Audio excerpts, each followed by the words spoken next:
Welcome everyone to the third edition of the interview series hosted by GDG Inspire. My name is Giulia Dino Giacomelli and I'm the founder of GDG Inspire.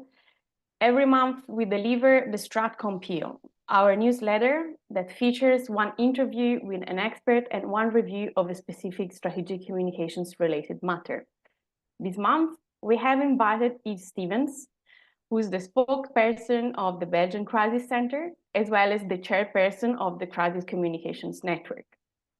Yves and I met at several events, both within the Club of Venice, as well as the Radicalization Awareness Network, and I'm very, very pleased that he accepted our invitation. Yves, good afternoon. I'm very happy to see you here. Thank you for the invitation, Julia. To start with, perhaps not everyone is aware of exactly the mandate of the Belgian Crisis Center. So my first question for you would be, what are the specific tasks of the Belgian National Crisis Center when it comes to crisis communications? And more specifically, when it comes to crisis communications in the field of national security and defense? The National Crisis Center in Belgium is responsible to coordinate the crisis response during a large scale and a national emergency. For example, floods, terrorist attack, but also, of course, the COVID crisis. And in the crisis management, that includes also, of course, crisis communication. So the National Crisis Center is responsible to coordinate the crisis communication during an emergency. And therefore, we will gather all the involved organizations, all the involved spokespersons of the different organizations who are involved at the National Crisis Center. And the main purpose is to establish one communication strategy with the different involved organizations, to speak with one clear voice during the emergency.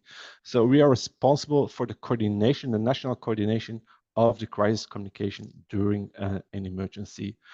But of course, also risk communication is a very important task of the crisis communication team of the Crisis Center here in Belgium. And the main objective of the risk communication is to strengthen the resilience in the society. So, and therefore, we establish different risk communication campaigns to create awareness among the population for the different risks in the society. And the last task is to that the National Crisis Center gives support to the local authorities in the development of risk and crisis communication strategy. So therefore, we will organize some training courses.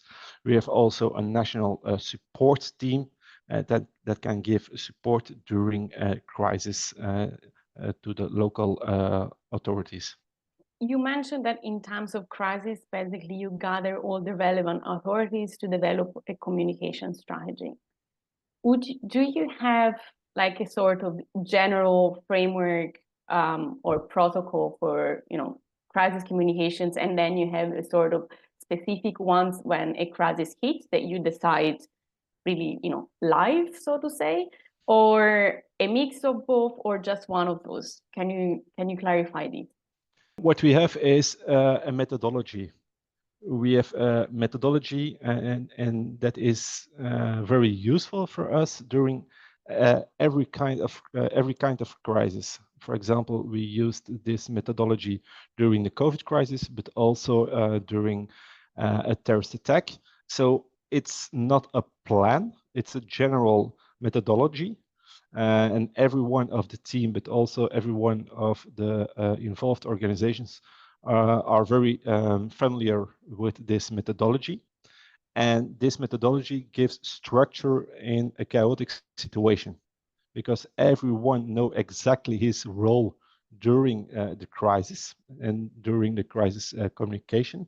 So for me, of course, we have some crisis communication plans for different kind of risks, for example, a terrorist attack, a nuclear incident.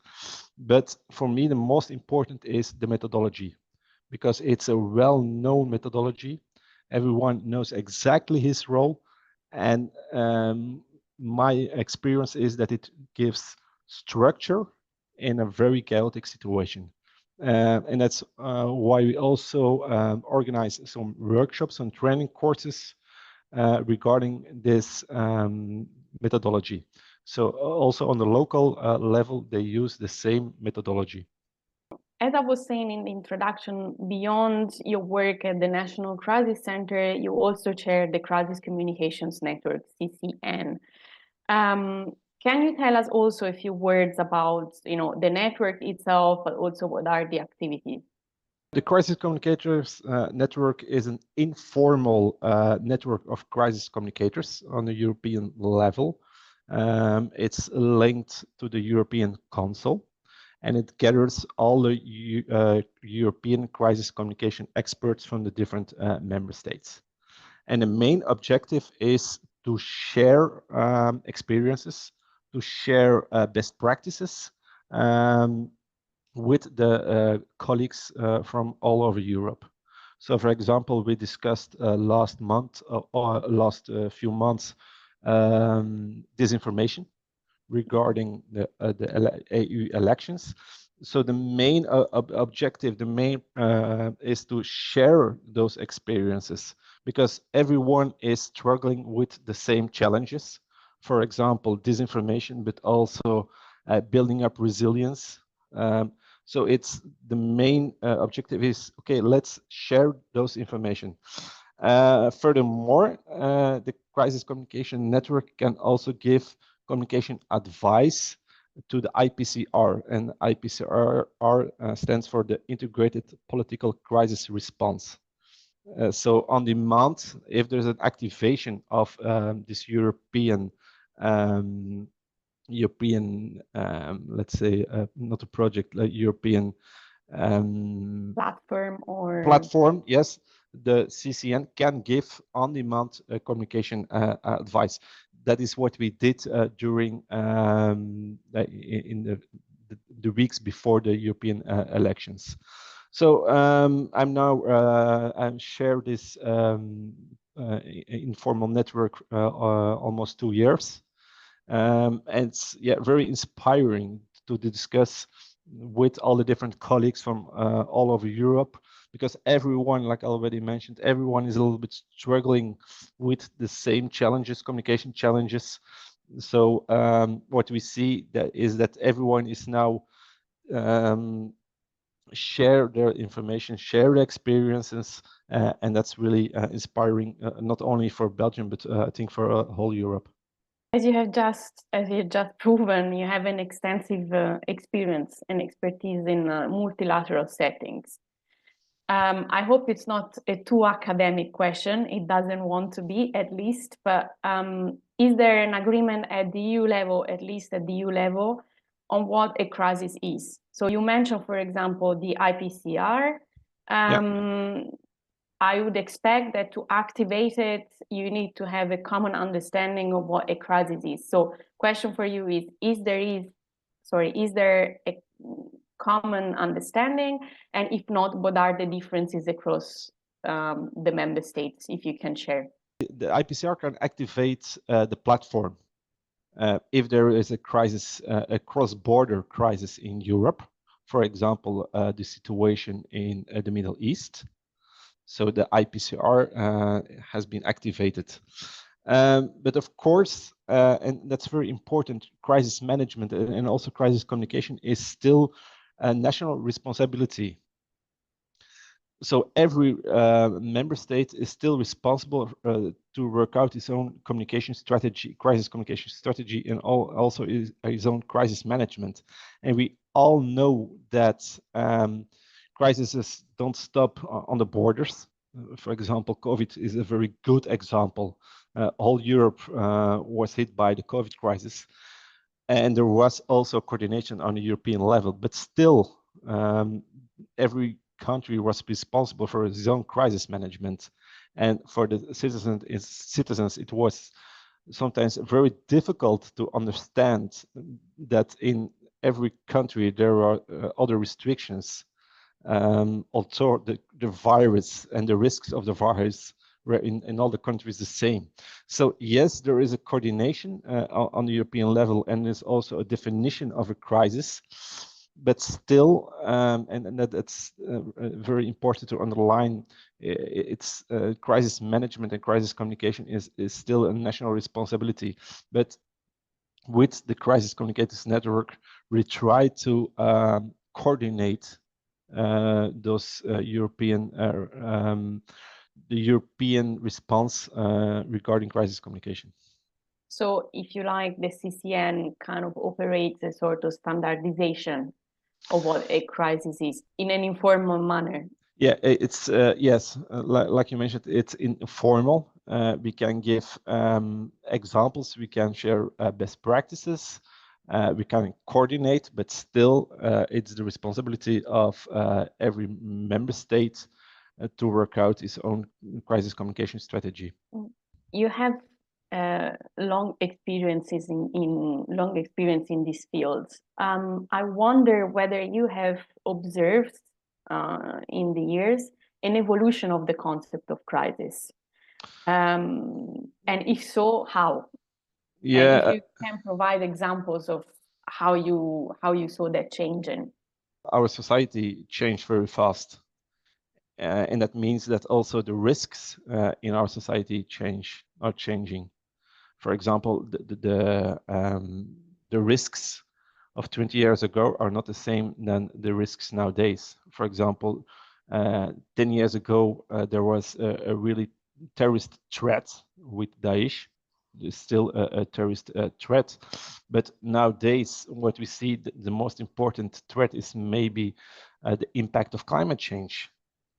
20 years ago, there was not that impact, and now we see it every day. There is an impact of climate change. So yes, the society is changing, but also the risks, and therefore it's key to analyze the risks in our society. Before we start crisis preparedness and crisis management, you have to know what are the risks in our society, and not only today, but also tomorrow and next year. So that's key, and that is what we also see in the National Crisis Center, that we start with analyzing our society and the risks in our society. And yes, of course, those risks are changing. For example, now it's climate change, but also geopolitical situation is changing. For example, we are very independent of internet. 20 years ago, it was still possible to work without internet. Nowadays, if there is no internet, you are totally lost. So these are all new risks. So, and crisis management and crisis preparedness has to take into account all those new risks in the society. In a certain way, it goes hand by hand, no, with the evolution of the definition of what the critical infrastructure is. You mentioned internet, of course. Yeah. The delivery of many essential public services is dependent on internet, and more. Therefore, the risks, the inherent risks, Yeah.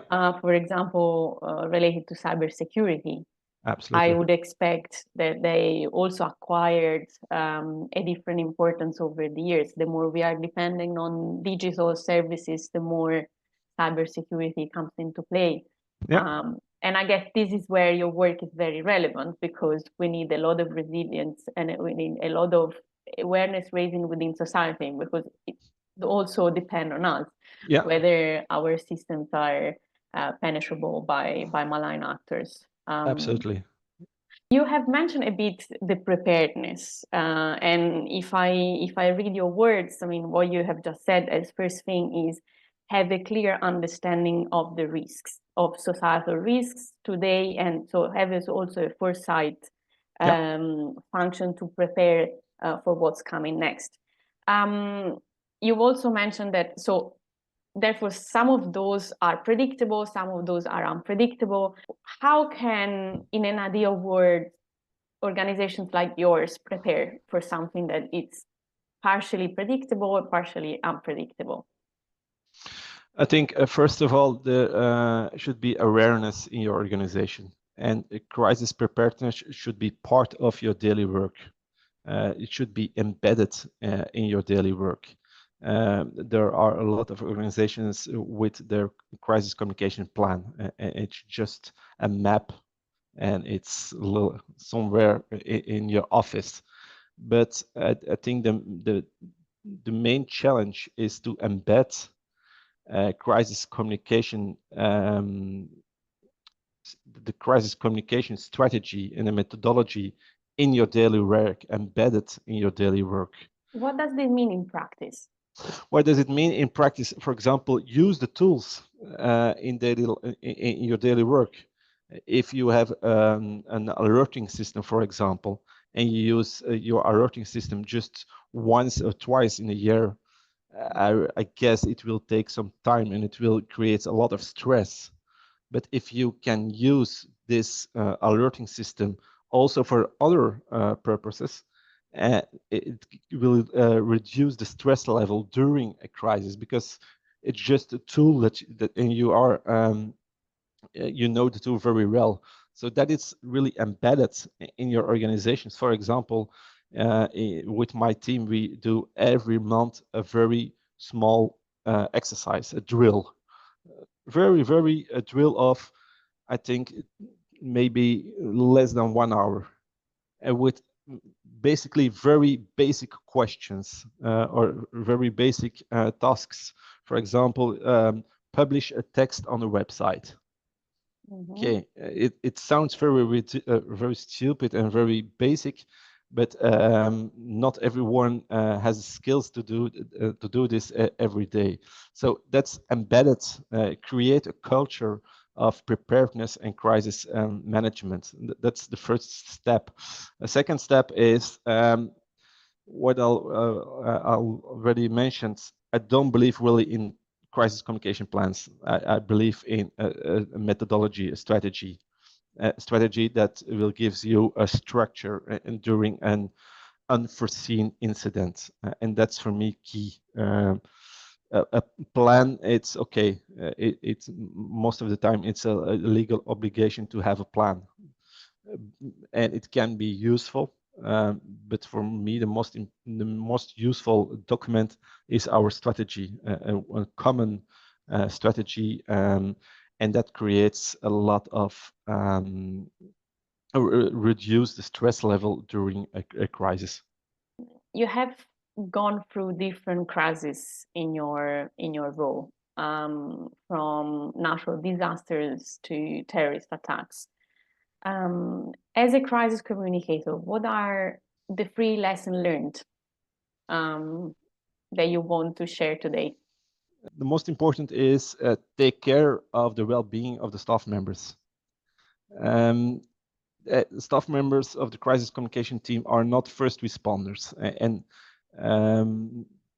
most of the time there is a good aftercare for the first responders, and it's totally normal. But also for the crisis communication team and the staff members of the crisis communication team, there's still, or there can be, an emotional impact of such a crisis. You work under pressure, you work several days, weeks under pressure, and that will have an impact, and an emotional impact. We saw this during COVID crisis, but also during a terrorist attack. So that's something that we really take into account nowadays, the well-being of the staff members. And that starts with, for example, also foreseeing some food, that kind of things. Even during a crisis, take the time to discuss with your colleagues. How are you doing? Everything is okay? That kind of, even simple questions, but you have to take into account the well-being of your of the staff members. Another important lesson learned for me is taking into account difficult reachable target groups. For example, deaf people, people without an internet access, low literated people. We saw it during the COVID crisis that our messages don't reach all the population. So we used different communication channels We used deaf interprets. We translate our messages in more than 20 languages. So that was really a lessons learned from the COVID crisis, and that's something that we will take into account in also in other crises. And a last point, I think, is use different communication channels. Don't rely on one or two communication channels. And sometimes it's not only about high-tech communication channels, for example, a cell broadcasting system. It can also be a very low-tech communication channel. It can be, yeah, just a public address in the streets, for example. So use different communication channels, because not everyone is following you on Twitter. Not everyone has access to the internet. So use different communication channels to reach all the population. Thank you. I think that's indeed very relevant, and I think it's a bit the paradox, right, of the era where we are living now, where we are getting more and more technological and more digital. But there are a lot of people that are kind of left behind, and you, as a public organization, you have the duty of care, also with regard to those that decided intentionally or unintentionally not to subscribe to a social media or indeed or follow you on your website. Talking about technological advancements, last May you organized an event in the context of the recently finished Belgian EU presidency period, promoting really this cultural shift. So the reflection on how to be innovative in responding to crisis. And most was said expectedly on your new opportunities offered by artificial intelligence. Can you share with us 3 main takeaways of the event on this matter? How AI can support crisis communications? Yeah, it's not only about AI, it's also about, for example, open data and innovations, new technology. But the first takeaway from me is new technology innovations is just like a toolbox. There are a lot of tools, but not every tool is useful for your problem. So pick your the right tool, the right technology, the right innovation for your solution, for your problem. And it's being innovative is never an objective. It's the result. It's the solution. And for example, if your problem can fixed by low tech solution, it's also fine. So being innovative is not an objective. It's looking for the right tool for your problem. That's maybe a reflection, because a lot of organizations want to be innovative. They want to use AI, but why? Is this really a solution for your problem? If not, okay, also fine. If yes, okay, you have to work on being innovative. So that's really a takeaway. Another one is encourage staff members to play with new technology and new innovations. Give them the space and the time to play with artificial intelligence, for example. That's really important. AI is very interesting. It's very inspiring. There are a lot of opportunities, but give your staff members the time to play with those new tools. And that's the second one. And maybe a third one is, hire maybe new staff members with another profile. For example, not with a crisis communication profile or a communication profile, but maybe someone with a more technology profile. They see maybe the solutions. We will, as a communication expert, we have maybe some problems, and the solution is most of the time in a technology solution. So hire maybe people with a totally different profile.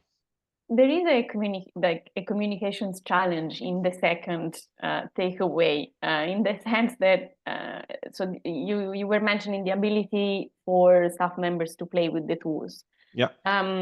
I would add, and I don't know if you agree on that, but the ability to fail, because these tools are not perfect. Yeah. And I think when it comes to like a public organizations delivering, again, essential services and public services, there is a lot of public scrutiny over the performance. So do you envisage like also a cultural shift with regard to the ability to fail? Because currently there is a very low, let's say, public organizations tend to be very, let's say, risk adverse, so to say. How does that play with being able to play with the tools? Yeah, it's a little bit a paradox. The Crisis Center is a governmental organization. We are not a startup or a pop-up. So people expect from us that we are a stable, trustful partner. So, but on the other hand, the policymakers and also the population expect that we are innovative, that we are following the innovations in the society. So I totally agree. As a governmental organization, you should play with those new tools. But there is no, there is. You can't make some failures because you are still a governmental organization. You are not a pop-up or a startup. You should be a stable partner for the population. So it's a little bit a paradox. So in the first place, you should be a very trustful partner, governmental partner. But on the other hand, you should be able to implement new tools, new innovative projects in your daily work. Totally, I agree. I'm wondering, and this is like a bit of an open question. I don't know if you have any take on this, but I'm wondering whether it would be possible within a public organization to create a sort of startup function, like a separate service that has an allocated budget, and there is no, let's say, delivery associated with that budget, in the sense that you can you can play with the budget, you can try things out and see, like as an investment, so to say. Absolutely, and know that there are countries with a specific governmental organization just with the purpose to play with those tools to see if there are if the new innovations are solutions for problems in a governmental organization.